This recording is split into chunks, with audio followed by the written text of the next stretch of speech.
किरवा की पात पाराओ गेलन सूरज मल झांकी झूके। किरवा की पात पाराओ गेलन सूरज मल झांकी झूके। जे करेलू छठ बराती या से झांकी झूके। जे करेलू छठ बराती या से झांकी झूके।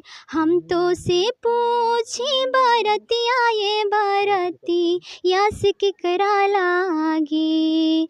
हम तो से पूछी बरतिया ये बरती यास केकरा लागी। जे करेलू छठ बरती यास केकरा लागी।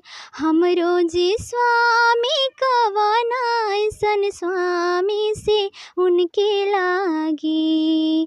हमरो जी स्वामी कवना ऐसन स्वामी से उनके लागी। जे करेली छठ बरतिया से उनके लागी। जे करेली छठ बरतिया से उनके लागी। बहुत खूब। देखिए आप रागिनी के मधुर सुरीली आवाज़ से छठ गीत सुन रहे थे और कहीं ना कहीं देख रहे थे लगातार एक ही बेर में गाना जो है कितना अच्छा से गाना गाकर आप लोगों को सुनाई।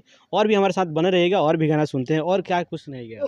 पहिले पहिले हम कैली छठी मैया बरत तोहार। छठी मैया बरत तोहार करिहा क्षमा छठी मैया। भूल चूक गलती हमार भूल चूक गलती हमार। गोदी के बालकवा के दीहा। छठी मैया ममता दुलार। छठी मैया ममता दुलार। पिया से सनहिया बनैहा। मैया दिहा सुख सार। मैया दिहा सुख सार। क्या कुछ कहिएगा छठ के बारे में?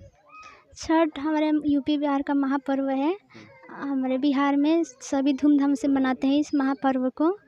और हम मतलब इस पावन धरती पर छठ पूजा मनाते हैं।